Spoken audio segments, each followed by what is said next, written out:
हर युग हो उस प्रेम को, गीत को। ये ऐसा एक मेलोडी है उसमें, और हिंदी में रहता है, तुम प्यार हो, इश्क हो, प्रीत हो, ऐसा।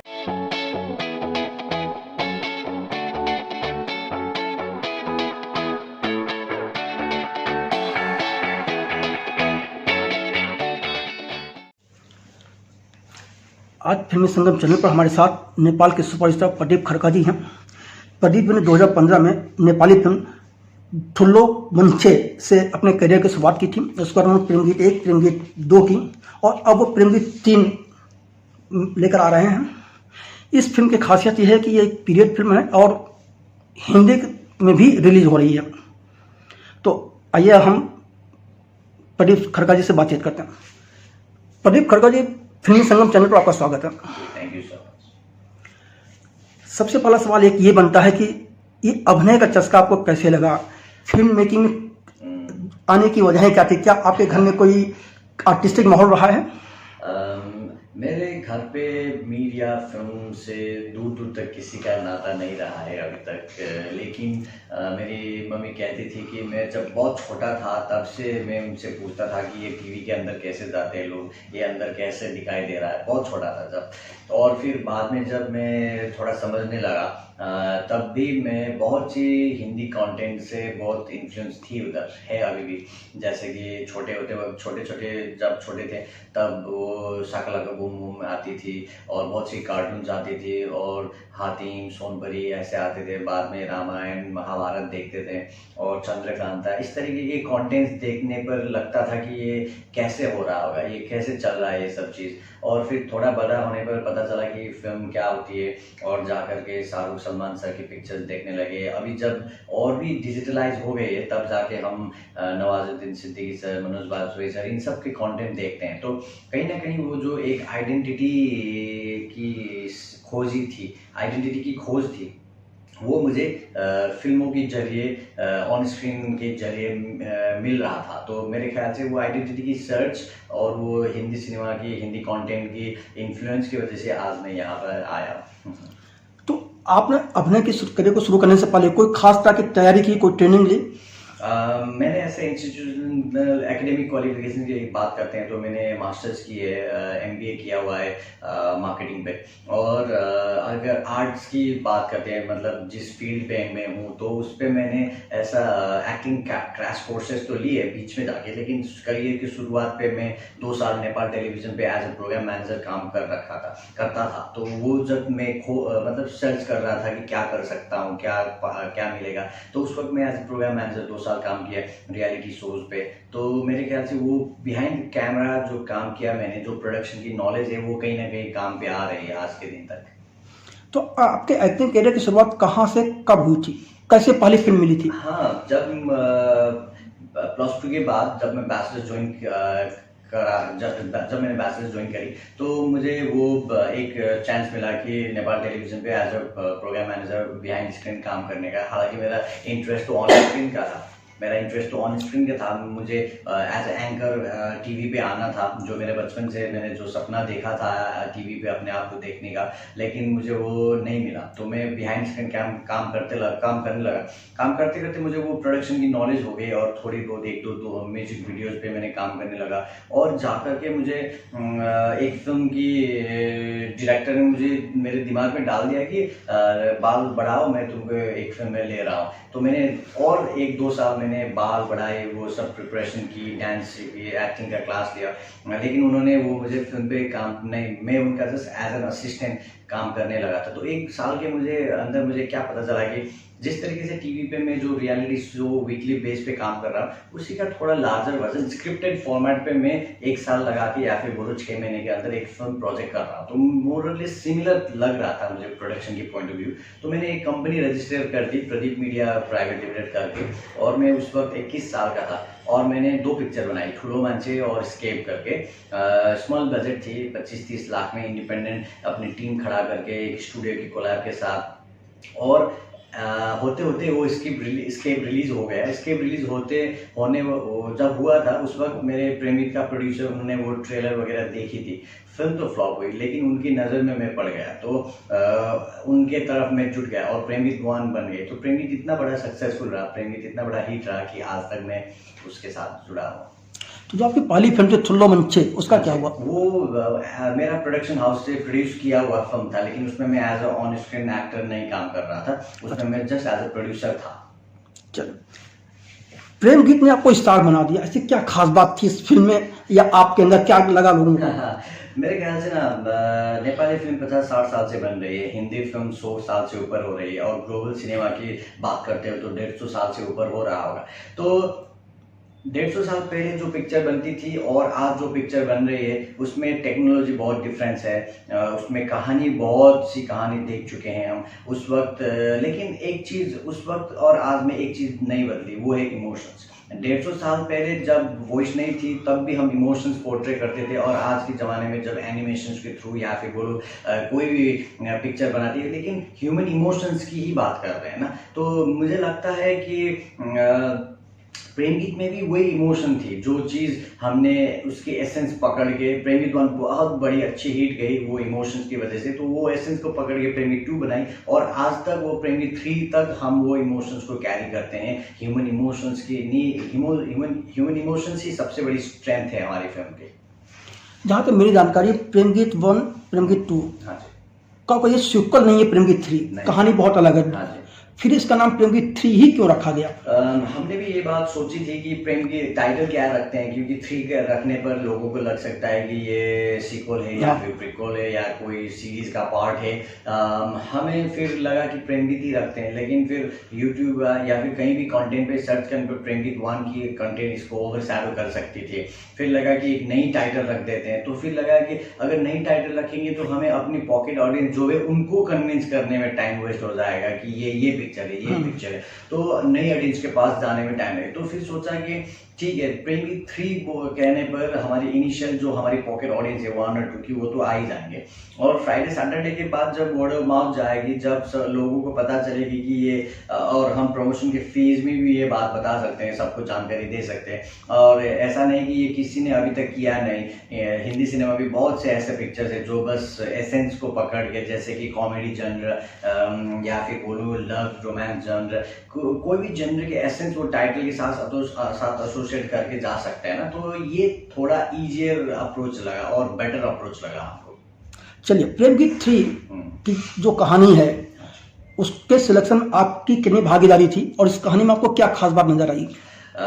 मैं जिस तरीके से काम करना पसंद करता हूँ उसमें ना एवरी प्रोसेस में मैं इन्वॉल्व हो जाता हूँ। जैसे कि पहले सेंट्रल आइडिया की बात होती है, अगर सेंट्रल आइडिया अच्छी लगती है तो 1 लाइन स्टोरी समझते हैं कि बिगिनिंग कैसे होती है, इंटरवल कैसे हो गया और इसका क्लाइमैक्स क्या होगा, तो उसके बाद का बीच का स्क्रीन प्ले तो हम सब बैठ के डिस्कस करके over the period of time, जैसे 3 महीना 6 महीना जितना टाइम लगेगा उससे डेवलप करके लोकेशंस पे चलते हैं, ड्रेस डिजाइनर से मिलते, सब कुछ मैं थॉरली प्रोसेस में इन्वॉल्व हो जाता हूँ, क्योंकि मुझे ये मेकिंग का प्रोसेस इट्सेल्फ बहुत पसंद है इन्वॉल्व होने के लिए।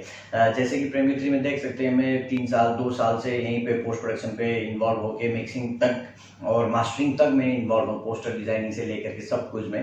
तो यही है मेरा प्रोसेस, यही बोल सकते हैं कि मैं थॉरली इन्वॉल्व हो जाता हूँ। तो प्रेम गीत 3 की स्टोरी में भी आप समझ सकते हैं कि कितना ज़्यादा मेरा इन्वॉल्वमेंट रहा होगा, और यही है।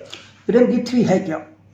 प्रेम गीत 3 एक इमोशन है। अगर आप वो सरफेशियली देखते हो तो ये एक प्रेम करके लड़का है और गीत करके लड़की है, इन दोनों की कहानी है। लेकिन लव की इस स्टोरी में, प्यार की ये कहानी में ना बहुत से बार हमने प्यार को पाने के लिए किया हुआ मेहनत देख चुके हैं, लेकिन मेरे ख्याल से love is giving and forgiving, ये एक सैक्रिफाइस है, और वो सैक्रिफाइस की फॉर्म ऑफ लव प्रेम गीत पे देखने को मिलेगी। इसको आप मॉडर्न लुक में भी दिखा सकते थे, फिर कहानी को अतीत में पीरियड में ले जाने की, 1800 सदी में ले जाने की कोई खास वजह थी या वहाँ का कोई घटनाक्रम था? हाँ, वो डेफिनेटली थी। जिस स्टोरी से हम इंस्पायर होके काम कर रहे थे उसके हिसाब से वो पीरियडिक सेटअप भी चाहिए था, क्योंकि हमारे यहाँ पे पहले मोनार्की हुआ करती थी, अभी वो नहीं है, अभी वो रिपब्लिक हो गई है नेपाल। और हमारे यहाँ पे अभी 7 स्टेट्स है, तो उसको रिजेंबल करते हुए हमने 7 गांव करके 7 स्टेट्स को रिप्रेजेंट करके रख दिया। और हमारे जो लास्ट मोनार्क थे उनके 2 बेटे थे, तो इसी तरीके से हमारे फिल्म में भी जो राजा होते हैं उनके 2 बेटे हुए। और बहुत सी इंसिडेंसेस है जो नेपाल के अंदर घटी हुई, उन सब के साथ इंस्पायर्ड होके ये कहानी डेवलप किया हुआ है। तो फिर लगा कि मॉडर्न एरा दिखाने पर वो जो रॉयल फील जो है वो नहीं दिखा पाएंगे और वो उतना ज़्यादा कनेक्ट भी नहीं हो पाएगा। तो हमने सोचा कि ठीक है, आज तक नेपाल में ऐसा पीरियडिक फिल्म बहुत रेयरली बनी हुई है, तो हिमालयन सेटअप पे वैसे भी हिमालयन किंगडम के रूप से जाने जाते थे, तो किंगडम की बात करते हैं हिमालयन रीजन पे जाके। तो इस तरीके से ये कॉन्सेप्ट हमने बिल्ड किया। इस फिल्म में हाँ, आपका अपने किरदार का नाम क्या, उस किरदार को कैसे आप परिभाषित करोगे, डिफाइन करोगे? हाँ, नाम के हिसाब से तो प्रेम है, लेकिन जहाँ पे प्रेम है और प्रेम के बीच में कुछ आता है तो वहाँ पे कॉन्फ्लिक्ट तो डेफिनेटली रहती है। तो फिर लव एंड वार सब कुछ जायज़ है, लव एंड वार में बोलते हैं ना, इसी तरीके से मेरे ख्याल से प्रेम भी अपनी प्यार के लिए सब कुछ कर रहा है पिक्चर पे। और गीत एक ऐसी कहानी है, एक ऐसी मिठास है, गाना बोलते हैं नेपाल में ना, गीत का मतलब गाना होता है। तो फिर ये एक ऐसा गाना है जो हर वक्त सुन सकते हैं, प्यार को महसूस करने की गाना हो सकती है। मेरे ख्याल से हाँ, ये प्यार और मोहब्बत और सैक्रिफाइस की गाना है ये प्रेम फिल्म। जो आपका करेक्टर उसको कैसे प्रभाषित करोगे, जैसे राजकुमार भी है, हाँ, प्यार भी है, क्या है? वही मेरे ख्याल से सैक्रिफाइस जो फॉर्म होता है ना, वो प्रेम के पास है। वो प्रेम अपनी राजनीति सैक्रिफाइस करता है या फिर अपने प्यार को सैक्रिफाइस करता है, या फिर क्या बैलेंस करके जाता है। तो उसको इस चीज के ऊपर उसकी कैरेक्टर डिपेंड करती है। क्या नेपाल की राजनीति में या जो इसके पहले राजा हो रहे थे वहां भी इसका कुछ तसल था क्या? हाँ, एक टाइम पे नेपाल पे माओवादी इंसर्जेंसी था, तो सिविल लेंस को उतना ज़्यादा ओपन वो हिंडुल नहीं पाते थे। इसी तरीके की कुछ एलिमेंट्स भी है विद्रोही करके फिल्म में, जो नेपाल के अंदर विद्रोही रहते थे। उन जैसे इंडिया पे भी है बहुत से विद्रोही कम्युनिटी है जो जिनको लगता है कि उनकी मांग अभी पूरा एड्रेस नहीं कर पा रहा है देश, उसी तरीके का अपनी मांग लेकर के फाइट कर रहा था नेपाल में। तो हम उनसे भी इन्फ्लुएंस हो गए, बहुत से ऐसे एलिमेंट्स डाले हुए फिल्म में। चलिए, इस फिल्म को सिर्फ हिमालय की रीजन था या कहानी पुरानी थी इसलिए हिमालय में जाके शूट किया, या कोई वजह थी? और इसके अलावा हमें लगता है कि जो चीज़ हम इमेजिन करते हैं वो नेचुरल स्टेट पे तो रेयरली मिलती है, तो उसको वीएफएक्स के जरिए से हम दिखाते हैं as a director, as a vision. लेकिन हमारे यहाँ पे इतना ब्यूटीफुल लोकेशंस है कि कोई इमेजिनेशन में भी ये चीज़ ख्याल में भी नहीं सोच पाता कि ऐसे भी जगह हो सकती है। तो हमें लगा कि हमें ये वीएफएक्स के जरिए जाने से बेहतर हमारे पास जो है उस चीज़ को वर्ल्ड के पास लेके आते हैं। तो आप देख सकते हो ट्रेलर पे भी जितने भी लोकेशंस थे, मेरे ख्याल से कम लोग वो इमेजिन कर सकते हैं कि ये सारी लोकेशंस होता है कहीं पे। ये लोकेशन कहाँ पे है और आपके नेपाल से कितनी दूर है? फ्लाइट की बात करते हैं तो 1 घंटे की फ्लाइट पे पहुंच जाओगे आप। अगर यहाँ से बात करते हैं तो फिर 2 घंटे तक, 2-3 घंटे में काठमांडू, और वहाँ से 1 घंटा, वही 3 घंटे तक पहुंच जाओगे। लोकेशन का कोई नाम है जगह का उसका? या लोकेशन के नाम मनांग है, वो गंडकी प्रोविंस पे पड़ती है और उतना ज़्यादा दूर नहीं है। वैसे भी नेपाल इतना छोटी जगह है ना, तो आप अगर नेपाल जाते हो तो 1 घंटे 2 घंटे में कहीं पे भी पहुंच जा सकते हैं, ऐसी जगह पे पहुंच जाओगे। तो ऐसी जगहों पर जहाँ वहाँ की ठंड भी रही होगी, सारी शूटिंग करने के क्या अनुभव रहे आपके? इतना और किस तरह की समस्याएं थी वो भी बताइए। बहुत सी समस्याएं थी, बहुत ठंडी थी उधर। जैसे कि टेम्परेचर गिर जाता था -27, -28 गिर जाता था। तो हाइयर ज़्यादा से ज़्यादा टेम्परेचर था 7-10 दिन तक, तो 7-10 दिन तक तो आपका -11, -10, -12 ये था हाइएस्ट टेम्परेचर। तो देखिए जब टेम्परेचर इतना गिर जाता है तो regular day to day activities अपने आप में एक स्ट्रगल बन जाती है, जैसे कि मुंह हाथ धोना, खाना पीना, बेड से नीचे उतरना, अब ये सब चीज़ स्ट्रगल में बदल जाती है, इतना ज़्यादा टेम्परेचर ठंडी रहा है। तो इसके अलावा आप किसी को ब्लड क्लॉट हो रही थी, ब्लड थिक हो रही थी ठंडी की वजह से, और किसी को हाई एल्टीट्यूड सिकनेस हो रही थी, और मेरा पैर पे वो एक्सीडेंट होने की वजह से मेरा स्वेलिंग था, और बहुत सी ऐसे दिक्कतें थे जो क्लाइमेटिक कंडीशन और लोकेशंस की वजह से हुई, लेकिन अच्छे तरीके से शूट खत्म हो गई अल्टीमेटली। तो आप ये भी मानते हैं कि वीएफएक्स पर खर्च करने के बजाय अगर हम एक्चुअल लोकेशन में शूट करें तो ज़्यादा फायदेमंद है?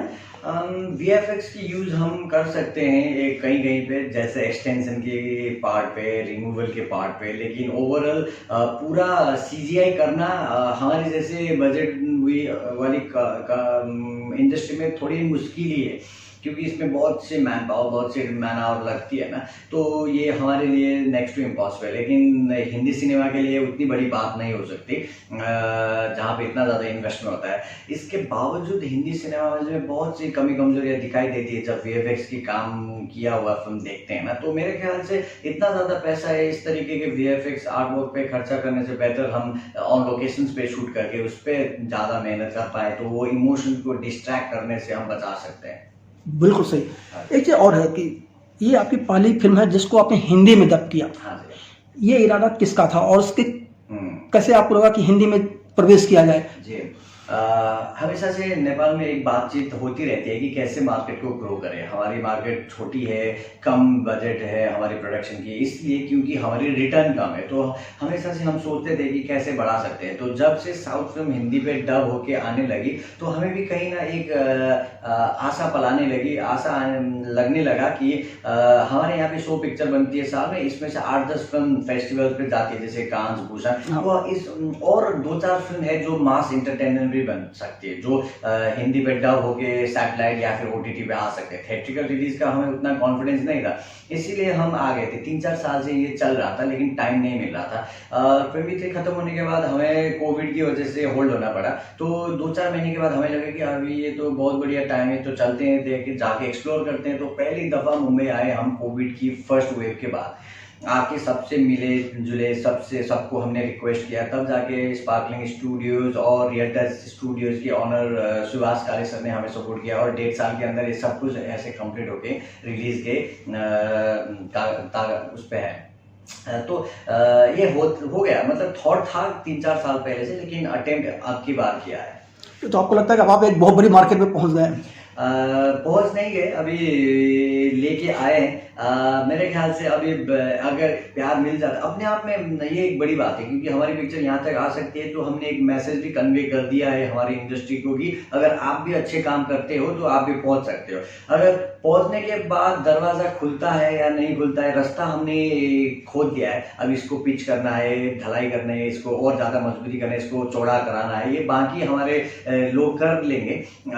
अगर यहाँ की 140 करोड़ की पॉपुलेशन, 140 करोड़ की आबादी हमें ओपन गेट से, ओपन खुला मन से एक्सेप्ट करते हैं तो फिर ये आना चालू हो जाएगा। मुझे लगता है ये करेंगे भी, क्योंकि हमारे इतनी ज़्यादा अच्छी रिलेशन है, कहीं किसी को पासपोर्ट आईडी वीज़ा की ज़रूरत नहीं है, हिमालय की चोटी से लेकर समंदर की किनारों तक हम ओपन रिलेशन शेयर करते हैं, तो इससे ज़्यादा बेहतर और वेलकमिंग इन्वायरमेंट कहीं पे भी नहीं मिल सकता हमारे लिए। मेरे ख्याल से इसी तरीके का रिस्पॉन्स फिल्मों को भी मिलेगा, और ये इतना ब्यूटीफुल गार्डन है हिंदी सिनेमा के, इतना ज़्यादा वेराइटी है, उसमें और एक फूल ऐड होने पर और भी खूबसूरत लगेगा। एक चीज़ और, आपने कहा कि लोग 140 करोड़ लोग स्वीकार करें। हाँ जी।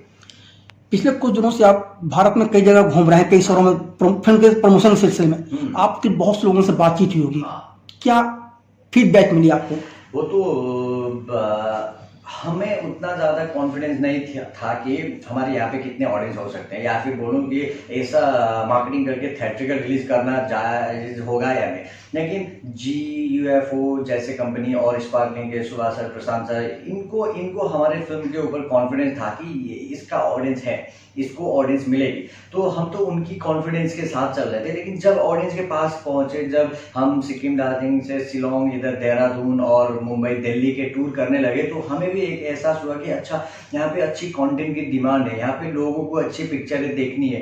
वो सब ना एक बहुत बड़ी तादाद में ना हमें एक्सेप्टेंस, वो ओपन हार्ट वेलकम फील कराया गया। तो लगता है कि अभी कुछ ना कुछ डेफिनेटली अच्छा ही होने वाला है। अभी तो रिलीज भी आ चुकी है नज़दीक। आपको नहीं था कि भारत और नेपाल की जो संस्कृति है, हाँ जी, जो इमोशंस हैं, लगभग एक जैसे हैं, इसका भी फायदा मिलेगा? इसमें तो कोई शक ही नहीं है, क्योंकि मैं तो इतना ज़्यादा सरप्राइज हूँ ना। जैसे कि कितने सारे कास्ट भी सिमिलर है, ये तो बहुत कम जगह पे होती है मेरे ख्याल से। जैसे कि सेन, शर्मा, थापा, ऐसा बहुत से कास्ट है, not just for Nepali speaking people, या फिर बोलो नेपाली बेल्ट, नॉर्थ ईस्ट के बेल्ट पे नहीं। जैसे कि शर्मा कास्ट यहाँ पे भी होते हैं, कहीं पे भी होते हैं, वहाँ पे भी होते हैं शर्मा। और सेन, जैसे बंगाल साइड में, वेस्ट बंगाल साइड में सेन होते हैं, यहाँ पे भी, हमारे यहाँ पे भी सेन होते हैं। इतना सारा कास्ट है जो हम शेयर करते हैं। तो फिर मुझे लगता है कहीं ना कहीं ओरिजिन, कहीं ना कहीं रिलेशन तो एक ही जगह की होगी। यो हम सब डिस्पर्स हो गए, हम सब फैल गए, लेकिन ओरिजिन तो एक ही होगी। तो और देखिए, हमारी जो रिलीजन है, कस्टम्स है, ट्रेडिशंस है, पूरा मिलता है। जैसा दुर्गा पूजा होती है उधर, हमारे यहाँ पे दशहरी होती है, यहाँ पे दशहरा होता है, यहाँ पे दिवाली होती है, वहाँ पे तिहार होती है। सेम चीज़ है, बस टर्म्स की थोड़ी इधर उधर होती है। जैसे कि यहाँ पे रक्षाबंधन होते हैं, वहाँ पे जने पुण्य करके वहाँ पे भी रक्षाबंधन होती है। सब कुछ सिमिलर है, लैंग्वेज देवनागरी लिपि सेम है, वर्ड सेम है। मैं इस तरीके से अपने आप को प्रेजेंट कर पा रहा हूँ क्योंकि वर्ड सिमिलर है, और मैं समझ पा रहा हूँ हिंदी, आपसे ऐसे कम्युनिकेट कर पा रहा हूँ क्योंकि मैं गाने फिल्म देख कर बड़ा हुआ। तो इतना ज़्यादा मैच है कि क्या बोलूँ आपसे। तो आप मानते हैं कि बॉलीवुड के गानों ने आपको हिंदी बोलना सिखाया? बॉलीवुड के गानों ने, बॉलीवुड के पिक्चरों ने, हिंदी पिक्चर बोलना पसंद करता हूँ, हिंदी पिक्चर ने। और उससे भी इम्पोर्टेंट बात तो वो हमारी जो भी हिंदू माइथोलॉजी का वो सीरीज, वो कंटेंट आती थी ना पहले, राम सागर जी के रामायण महाभारत, उसमें बहुत सी इंटरेस्ट है। जैसे कि 60, 70, 80 की उम्र के मेरे दादा दादी को भी हिंदी मालूम पड़ गई। लैंग्वेज बैरियर होती तो हम इतनी बड़ी मार्केट के पास अपने दिल की बात रखने में कहीं ना कहीं चूक जाते। तो लगता है कि ये हिंदी कंटेंट की वजह से आज यहाँ पे आपसे हमारे दिल की बात हम कर पा रहे हैं। आप जब से काम कर रहे हैं तब से नेपाल फिल्म इंडस्ट्री को क्या बदलाव महसूस कर रहे हैं? एक बहुत बड़ी बदलाव डिजिटलाइजेशन की है। पहले हम रील पे काम करते थे, लेकिन ये 7-10 साल के अंदर बहुत ज़्यादा डिजिटल शिफ्ट देखने को मिला। और अभी टेक्नोलॉजिकल इन्हेंसमेंट भी बहुत दिखने को मिल रहा है। कोई भी नई ड्रोन्स का हो, या फिर कैमरा, या फिर लेंसेज कहीं पे भी लॉन्च हो, नेपाल पे 1-2 आ जाती है शूटिंग के टाइम पे। तो पोस्ट प्रोडक्शन में थोड़ा कम इन्वेस्टमेंट हो रखा है, क्योंकि अभी हम टेक्नोलॉजी पे ज़्यादा इन्वेस्ट कर रहे हैं, शूटिंग टेक्नोलॉजी पे। और अगर स्क्रिप्टिंग के प्रोडक्शन पे और पोस्ट प्रोडक्शन में थोड़ा ज़्यादा हम बजट बढ़ा पाते हैं, तो फिर नेपाली फिल्म वर्ल्ड पे एक मार्क रख पाएगा। मैं इसमें कॉन्फिडेंट हूँ। आपकी हॉबीज़ क्या हैं? मेरा हॉबीज ज़्यादातर तो मैं फिल्में देखना पसंद करता हूँ। अगर मैं घर पे रहता हूँ तो 4-5 फिल्में देख लेता हूँ। अगर कोई सीरीज शुरू करता हूँ तो मैं पूरा ख़त्म करके ही उठता हूँ। तो मुझे ना बस ऑडियो विजुअल से बहुत लगाव है। इसके बाद कोई दूसरी फिल्म कर रहे हैं अभी? मैंने ये 3 साल जब से प्रेमी चालू हुई, उसमें से बीच में कोई भी फिल्म साइन नहीं की। एक नॉन कमर्शियल फिल्म की थी जो मेरे ख्याल से मतलब रिलीज हो गई, वो प्रेमगीत जैसा नहीं थे। मैं इस टाइप का कमर्शियल फिल्म पूरा रोक के बैठा हूँ, सो दैट प्रेमगीत 3 आए और उसके रिजल्ट देखूँ। और उससे, क्योंकि इतना दूर तो आ चुके हैं हम, किसी को लगा नहीं था कि प्रेमगीत इतना दूर आएगी, या फिर कहूँ तो नेपाली फिल्म इतनी दूर तक आएगी, इतनी बड़ी बड़ी कंपनी से जुड़ जाएगी। तो हम अगर यहाँ तक आ चुके हैं तो फिर वापस में कहीं ना कहीं मन में था कि मैं इस जर्नी को फिर वापस से जीरो से शुरू नहीं करना चाहूँगा। मैं यहाँ जहाँ तक पहुँचूंगा प्रेमी 3 रिलीज के बाद, वहाँ से फिर से चालू करना पसंद करूँगा। जैसे कि इतना रिटर्न मिला तो इससे थोड़ा एक कदम आगे की काम करना पड़े। अभी सोचूंगा तो वो मेरे ख्याल से बहुत आगे भी हो सकती है मेरी सोच, या फिर थोड़ी पीछे भी हो सकती है। तो मैं कोई भी थर्ड नहीं रखता हूँ अभी के आज के डेट पे। जब रिलीज होगी तब मैं सोचूंगा कि इतनी बजट भी इतना इस टाइप की प्रोजेक्ट कर सकते हैं, तो लेकिन करना तो इससे आगे का ही है। Very good. आपने बहुत बॉलीवुड फिल्में देखी हैं, किस कलाकार से आप इंस्पायर हैं? जैसे मैंने कहा कि मैं तो राम से भी इंस्पायर होके आया हूँ, कृष्ण से भी होके आया हूँ। जब गोविंदा सर फिल्म में आके ऐसा करते थे, वो महाराजा फिल्म में, तो मैं बाहर निकल के ऐसा ऐसा भी करता था। तो हर चीज़ से इन्फ्लुएंस होते होते आ रहा हूँ मैं। एक बात से बोलूँ तो फिर जैसे समंदर से भाप बन के जो पानी ऊपर जाते हैं और ठंडी होने की वजह से हिमालय में बर्फ बन के गिरते हैं, फिर वहाँ से पिघल के वापस समंदर तक आ जाते हैं। मेरा जर्नी भी ऐसा ही कुछ है। जिस तरीके के हिंदी सिनेमा देख करके मैं इंस्पायर होता था, वहाँ से फिर से पिघल के वापस समंदर की तरफ आ रहा हूँ। तो इतनी बड़ी समंदर की एक बूंद ही सही, लेकिन मैं अपनी इंस्पिरेशन की जगह पे आया मैं फील करता हूँ। तो ऐसा नहीं कि एक चीज़ से मैं इंस्पायर हूँ, मैं पूरा इंडस्ट्री से इंस्पायर हूँ, इंडस्ट्री की कंटेंट से इंस्पायर हूँ। अमिताभ बच्चन सर की एटीट्यूड से लेकर के शाहरुख सर की ऐसे रोमांटिक पोजेस से इंस्पायर हूँ। तो मेरी पिक्चर में देखने को भी मिलता है, मैं ऐसा ऐसा बाहें फैला के खड़ा होता हूँ उधर, कभी भी डांस करना भी नहीं आता मेरे को, तो फिर भी ऐसा करता हूँ। और मैं सलमान सर की पिक्चर्स देख करके डांस भी करता हूँ उस टाइप की। अभी मैंने जैसे बताया कि नवाजुद्दीन सिद्दीकी सर, मनोज बाजपेयी सर, इनकी कंटेंट देख के मुझे भी कहीं ना कहीं इरफान खान सर, इनकी कंटेंट देख करके मुझे भी लगता है कि इस टाइप की एक्टिंग करके भी मैं अपने आप की एक पहचान बनाऊँ। तो सब लोग ये मेरे आइडल है, सब लोग मेरे इंस्पिरेशन है, सब लोग मेरे लिए बुक जैसे हैं जिसको मैं पढ़ना पसंद करूँगा। प्रदीप जी, मुझे बताया कि फिल्म 3 में कई गाने हैं, उसमें से कौन सा गाना आपको बहुत अच्छा लगता है, कौन सा गाना पसंद है, उसको आप क्या हिंदी और नेपाली दोनों में गुनगुना सकते हैं? हाँ, हमारे 2 वर्जन है, हिंदी और नेपाली। उसमें ना हिंदी पे 4 गाने हैं, नेपाली में भी 4 गाने हैं, लेकिन एक गाना जो है जो दोनों लैंग्वेज में सेम हमने करने की ट्राई करी। तो जैसे हिंदी में Jubin Nautiyal sir, Pawandeep composer as a composer हैं, और अंकित तिवारी, पलक मुचाल और देवनागी, ऐसे सारे के सारे जुटे हुए हैं। उसी तरीके से नेपाल के भी टॉप आर्टिस्ट, सिंगर्स, कंपोजर जुड़े हुए हैं। और मेरे ख्याल से हर यू घोष एक ऐसा गाना है जो नेपाल में बहुत पसंद किया हुआ गाना है, एलिस कार्की ने बनाई है, और उसी का विजुअलाइजेशन पे यहाँ पे बनी हुई है। मुझ में नहीं, वो दूसरा है, तुम प्यार हो। तो मैं ट्राई करता हूँ एक बार। हर युग होस प्रेम को, गीत को, ये ऐसा एक मेलोडी है उसमें। और हिंदी में रहता है, तुम प्यार हो, इश्क हो, प्रीत हो, ऐसा करके कुछ मेलोडी है इधर। चलिए, प्रदीप फिल्म संगम चैनल से बात करने के लिए आपका बहुत बहुत धन्यवाद। हाँ जी, थैंक यू सो मच। मुझे भी अपनी मन की बात ऑडियंस के सामने रखने के टाइम मिला, अपॉर्चुनिटी मिला। Thank you so much.